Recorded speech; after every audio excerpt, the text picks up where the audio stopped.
Muchas gracias. Bueno, buenas noches a todos.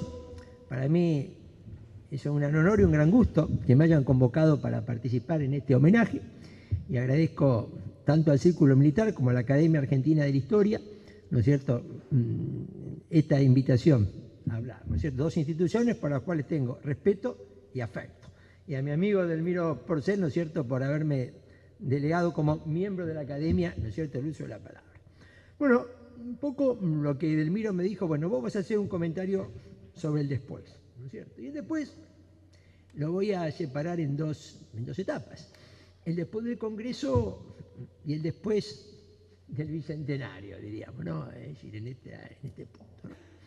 El Congreso, yo voy a reforzar un par de puntos de lo que acá se señalaron. Primero, los congresales eran 35. 33 eran religiosos o juristas. 33 eran religiosos o juristas. Era un congreso, ¿no es cierto?, muy ilustrado. Según la cuenta, los únicos dos que no eran ni religiosos ni juristas eran Moldes y Anchorena. Anchorena, que era estanciero, y Moldes, que sí, que había sido militar, tenía trayectoria militar. Es decir, es cuando uno mide la composición sociológica de ese congreso, y acá se dijo, la mayoría no habían actuado en esos 6 años, en la primera línea, 1800. Ahora, para entender qué pasó ahí, la sociología me llevaría a un camino erróneo. Ahí lo que sucedió ahí fue la convergencia de 4 voluntades. Y 4 voluntades que eran el poder territorial del momento. El poder territorial en Cuyo, que era San Martín, el poder territorial en el norte, que era Güemes, el poder territorial en lo que entonces era el centro del país, que es Tucumán, que en ese momento era el centro del país de Tucumán, y el poder territorial en Buenos Aires, que era Pueyrredón. Es decir, detrás de esa declaración de la independencia, de un Congreso que está integrado por gente con muchos antecedentes, pero que no tenían ni trayectoria en la política, ni trayectoria en lo militar, que eran las dos actividades sobre las cuales se había montado el proceso de independencia, toma una decisión política de primer orden, ¿no es cierto? Como uno le enseña en el colegio, esa decisión se adopta en Argentina en el momento que el resto de Hispanoamérica, ¿no es cierto?, España ha logrado recuperar el dominio hasta la restauración de Fernando VII. ¿No? Es decir, es una decisión de jugar al todo nada. Ahora, detrás de esa decisión del Congreso está esta convergencia. Cuando uno analiza lo que significaba en ese momento San Martín, Belgrano, Güemes y Pueyrredón, significaban el poder territorial y el poder político-militar, porque San Martín era autoridad política y militar en Cuyo, Güemes era, de hecho, autoridad política y militar en el norte, Belgrano era el jefe del ejército del norte, ¿no es cierto?, aunque no fuera gobernador, y Pueyrredón era, también con trayectoria militar, era el director supremo, manejaba el poder en Buenos Aires. Es decir, la convergencia de estas 4 voluntades para mí es la clave de la decisión de los religiosos y los doctores. Esta unión que logran estas 4 cabezas del poder, llamémosle político-militar territorial de la Argentina, es la que está, ¿no es cierto?, en la decisión. Y, ¿no es cierto?, esas mismas 4 voluntades son la clave de que esa declaración de independencia haya tenido buen resultado.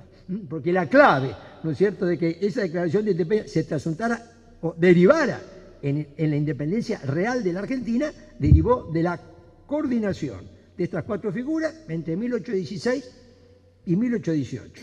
Ya cuando, ¿no es cierto?, Pueyrredón se pierde, ¿no es cierto?, este de los 4 se pierde, es el centro del control de ese centro político-militar, bueno, el San Martín tiene que hacer su campaña, ¿no es cierto?, por su lado, Belgrano queda debilitado y el impulso, ¿no es cierto?, se pierde. Entonces, esto es lo que primero quería marcar. Detrás del Congreso Ilustrado hay una voluntad política, la voluntad política es la convergencia de los que están a cargo de lo que podemos llamar el poder político-militar territorial de estos 4 puntos, ¿no es cierto?, del país en ese momento. Segundo, querría, ¿no es cierto?, marcar otro punto, que es la ideología. ¿Cuál fue la ideología, ¿no es cierto?, del Congreso? Porque este es un congreso que ha sido, ¿no es cierto?, muchas veces por el revisionismo muy atacado de ser un congreso monárquico, ¿no es cierto?, monárquico, antirrepublicano, un congreso de las élites. Y yo creo que acá hay que ver que, es decir, hay que revisar un poco ese concepto. Que hayan sido 33 de 35 juristas y religiosos no significa que haya sido el congreso de las élites. Primero, el congreso tiene una gran síntesis ideológica. El acta de la Declaración de la Independencia, como muy bien lo demostró en un libro en 1966, al cumplirse el sesquicentenario de la Declaración de la Independencia, Bonifacio del Carril, y que ahora lo acaba de corroborar y profundizar Juan Pablo Bustos Tames, ahora en un libro, un historiador tucumano, es prácticamente la traducción del acta de la Declaración de Independencia de los Estados Unidos. Mire, copiar lo bueno no es copiar, es un acto de inteligencia. No sé, es decir, si usted toma y compara nuestra acta de declaración de independencia con el acta de declaración de independencia de Estados Unidos, claramente el que estaba redactando, algunos dicen que es Serrano, ¿cierto? De esto no tenemos una certeza absoluta, estaba porque hay frases completas, párrafos completos que están copiados. Y esto, en modo alguno, es malo. ¿Sí? Copiar lo bueno es un acto de inteligencia. Y esto, fíjense, ellos toman, ¿no es cierto?, algo de lo que viene a ser el sistema republicano presidencialista. Pero, sin embargo, ese mismo Congreso, y es muy importante, el 6 de julio, cuando Belgrano presenta su proyecto de monarquía temperada, textual, monarquía temperada, y el Congreso mayoritariamente, y lo sigue haciendo en varias sesiones que se trata el tema después del 9 de julio, se pronuncia por la monarquía constitucional como sistema político, la monarquía constitucional, que Belgrano le llamaba atemperada, ¿no es cierto?, en este punto. Es decir, es un Congreso que tiene el pragmatismo de combinar. En la declaración toma el sistema republicano estadounidense. Cuando va a discutir la forma de gobierno, toma la monarquía constitucional. Y además, en todo este primer momento, hasta 1817, ¿no es cierto?, el Congreso predomina la idea de la monarquía inca, la monarquía atemperada en cabeza de los incas. Fíjense que lo que se combina ideológicamente, es decir, tengo el acta, ¿no es cierto?, de declaración de independencia tomado del modelo estadounidense, ¿no es cierto?, que es presidencialista republicano. Como forma de gobierno, la monarquía constitucional atemperada, ¿no es cierto?, que vendría a ser el modelo inglés, pero le incorporan en ese proyecto un descendiente de los incas. A mí el tema, con motivo del bicentenario de independencia, este tema del proyecto inca, he hecho, ¿no es cierto?, he hecho una investigación porque realmente, ¿cuál era mi punto? ¿Quién era el rey? ¿Quién era el rey? Porque si yo estoy apoyando un proyecto para coronar rey, un descendiente de los incas, y en esto está Belgrano, y en esto está San Martín, y en esto está Güemes, y en esto está Pueyrredón, porque el proyecto, así como la Declaración de Independencia del Congreso funcionaba a partir de la convergencia de la voluntad política de estos cuatro, el proyecto del rey inca también es apoyado por estos cuatro. Lo propone Belgrano, lo apoya Güemes públicamente, los dos diarios de Buenos Aires que defienden el proyecto del rey inca argumentan con que Güemes lo está apoyando y eso es clave para la guerra en el Alto Perú y la adhesión de Lima. Lo apoya Pueyrredón, que es el director supremo, y lo apoya San Martín. Incluso San Martín tiene las cartas con sus diputados, ¿no es cierto?, una participación muy activa. Y San Martín, como hombre práctico, ¿cuál era el tema? Decía, por favor, no se enreden con la regencia. Dice, no me vengan con que un triunvirato va a ser la regencia. Dice, el regente tiene que ser el director supremo. Como diciendo, decir, el que esté a cargo del poder mientras llega el rey, que sea uno. No vengan con una regencia compartida, porque eso nos va a complicar el poder. Es decir, hasta dónde, diríamos, participa. Bueno, pero cuando alguien pone en marcha un proyecto político, ¿no es cierto?, de esta envergadura, de este alcance, algo tiene en la cabeza, digamos, no es un proyecto abstracto. Y este es un tema bastante soslayado en la historiografía, digamos, ¿quién es el rey, ¿no es cierto?, el que están el que está empezando, porque no, digamos, un proyecto así no se piensa en abstracto. Bueno, ¿quién era, no es cierto? Y todos sabemos que a partir de 1817, cuando hay un cambio de ámbito geográfico del Congreso, en 1817, el proyecto Inca se diluye. Sigue el proyecto monárquico, pero se diluye el proyecto Inca, porque el proyecto Inca en alguna medida tenía una idea con una proyección. Mire, el primero que plantea, por lo menos que yo haya encontrado un registro del proyecto del rey Inca, es el precursor de la independencia venezolana, Francisco de Miranda, que se lo propone en 1798 a William Pitt el viejo, primer ministro británico. Y Miranda le dice, mire, ¿no es cierto? Estaba en guerra en ese momento Gran Bretaña con España, y entonces le propone y le dice, mire, para independizar toda América del Sur tenemos que coronar rey a un descendiente de los incas, tiene que haber un senado, me dice, ¿no es cierto?, que esté integrado por los nobles, y una cámara del pueblo bajo, pero cuyos representantes sean propietarios. No sé si está claro. Es decir, un proyecto de democracia, de monarquía constitucional muy conservador en términos sociales. Después va al presidente de Estados Unidos, John Quincy Adams, y Miranda le vuelve a exponer el mismo proyecto.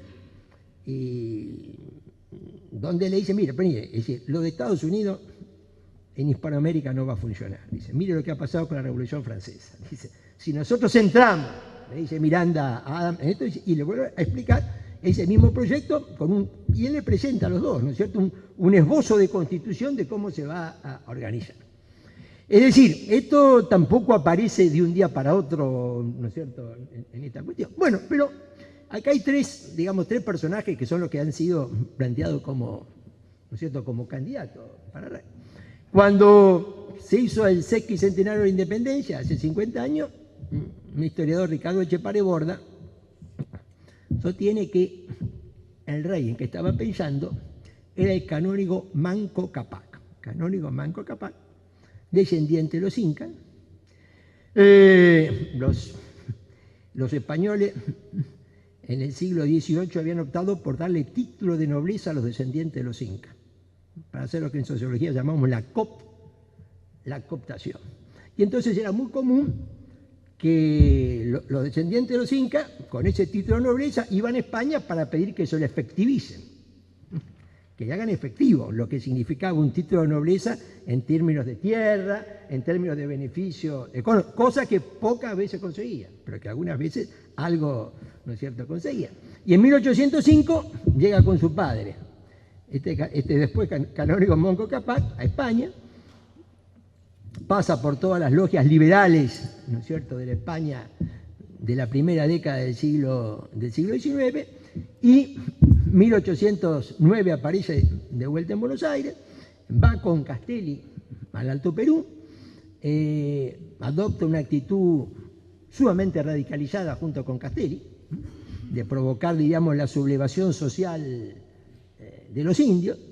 González Balcarce pide que se lo saquen de encima, porque es un hombre muy radicalizado que le está complicando las cosas. Y la última actuación de canónigo Manco Cápac es ser el capellán de la escuadra que manda Brown en la toma de Montevideo. Ese es el último registro que tenemos de este candidato. Yo este candidato, más allá de la opinión de Ricardo Etchepare Borda, lo descarto. No estaba para nada. Primero, no hay registro de actuación posterior a que él haya sido, ¿no es cierto?, capellán en la escuadra de Brown de 1814.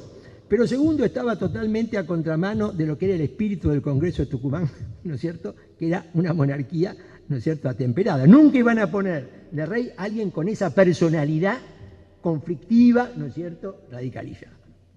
Más bien los historiadores del último revisionismo, digamos, cuando digo último revisionismo, en la primera década del siglo XXI, sostiene que el candidato era Juan Bautista Tupac Amaru, el hermano menor de Tupac Amaru, que es el único, medio hermano menor, que es el único que sobrevive a la matanza que realizan los españoles. Para ubicarlo, ¿no es cierto?, es un hombre nacido en 1738, Tupac Amaru.